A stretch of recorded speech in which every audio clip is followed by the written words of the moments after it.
one of the things I found with this kind of historical research is that not all the letters are the same height. So I tend to use 3 line heights, but in some cases I've had to use 2 because of the sort of scale and proportion of the letters. So I'm just going to pick up where I left off yesterday.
So I'm using a 122B nib with Monteverde ink.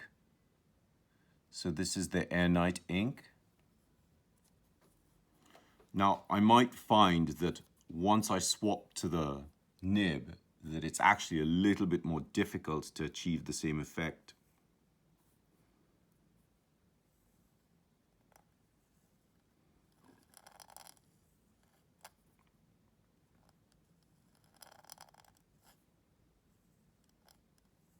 So this fits better into the double line height than the pencil does.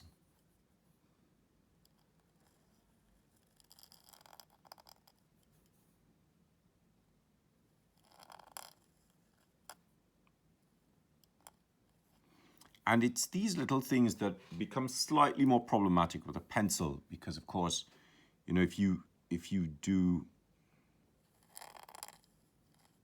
that and you come up, the tendency is to come down.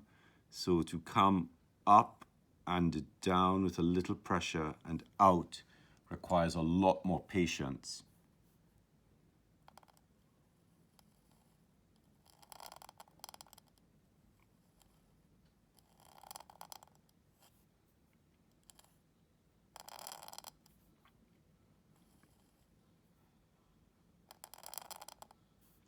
And I would turn the nib to the side because I want to get that characteristic spreading there.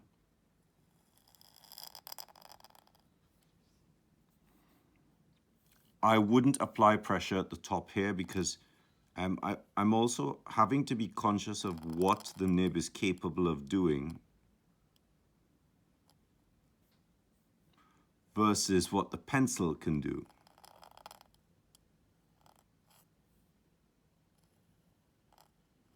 This is such a lovely little crossbar for the H.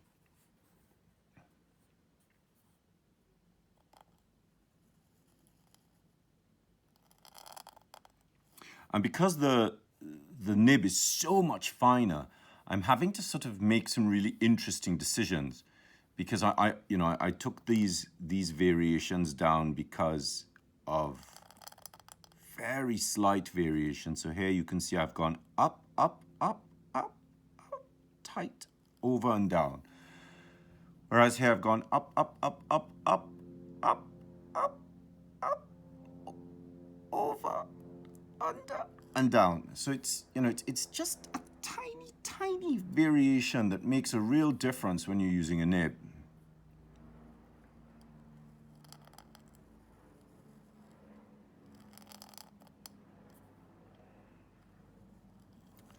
So again, this is a difficult shape to produce. So I would have had to have turned the nib so it can do this. And then up and around, and on the top, I would turn on the top and come back down. I'm a little bit sloppy there. But you get a sense that there's a lot more tool manipulation. So I'm just going to go ahead and write the rest of the letters with the pen, otherwise we'll be here for ages.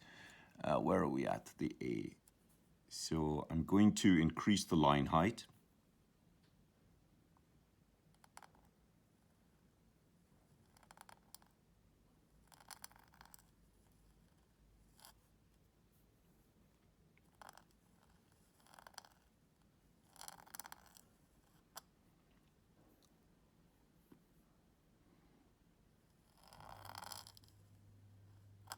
And this is where we start sort of departing from, you know, that sense of sticking on the 55. Because, you know, I'm quite rigid with the fact that I prefer things to be on the 55.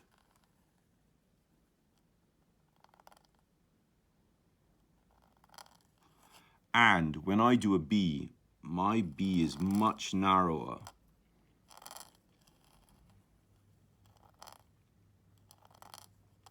And so for my B, all of the strokes sit on the 55. All of the weight sits on the 55. And the highest part of my curve is actually here. So it's also on a 55. Whereas the highest part of a lot of the curves that we find in English Roundhand are here, but not really on a 55. So I'm sort of basing the fact that mine is on is following an ellipse. So you can see the ellipse there. This is more of a circle, and this is a really interesting distinction between English Roundhand and my form of copperplate. This gives us more of a triangle, whereas this gives us a series of parallelograms. So that kind of geometric analysis is really important when it comes to looking at how we get these shapes a little bit more accurately.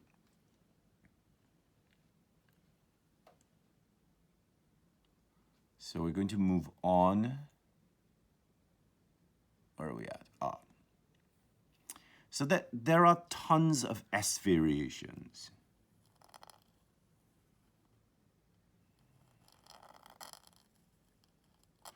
Note, this is the 55 here, so this is just off the 55. And it really is trying to sort of, let's see, how do we do this?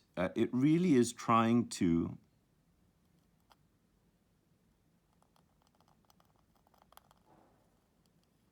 mimic a Roman S.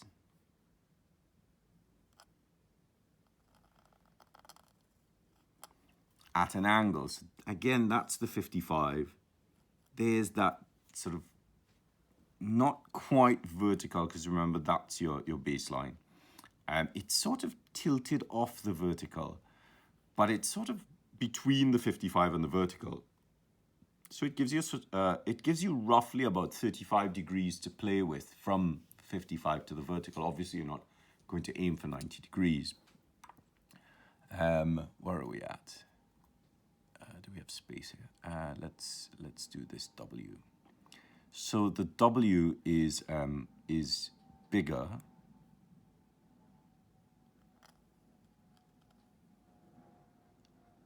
Little loop, little loop, little bit of pressure. No loop, straight line, little loop. Little bit of pressure, no loop, oh, little loop,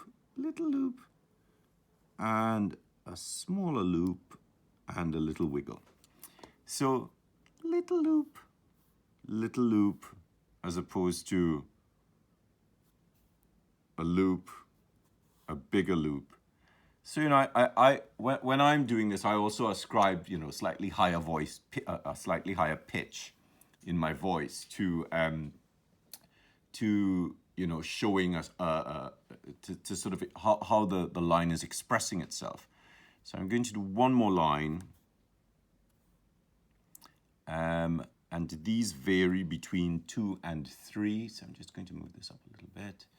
At 2 and 3, where are we at?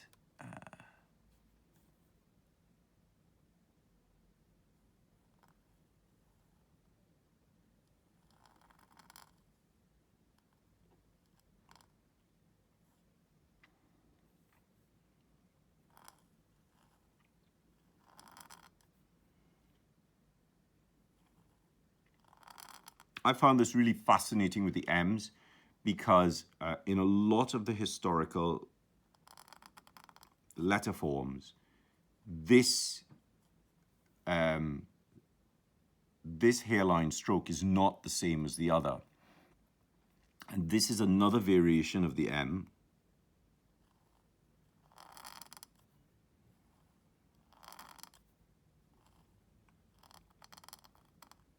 Where we have what I call a wiggle.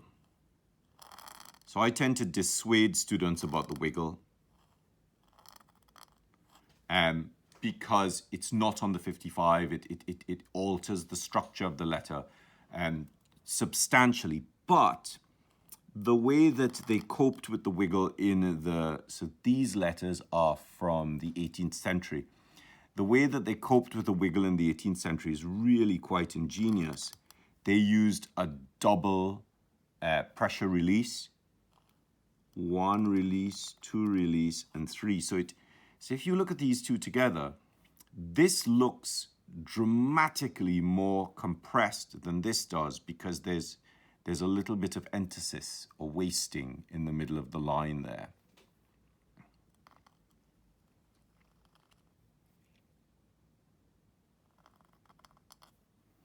And, in the 18th century, they were really careful to do something that I see a lot of calligraphers ignoring when they do an N. So the N is a hairline and pressure and a hairline and a hairline and a hairline and a hairline. Most people just press on this, or there isn't enough variation in the line. Now, the N is not on the 55, because if you put it on the 55, it sort of collapses over.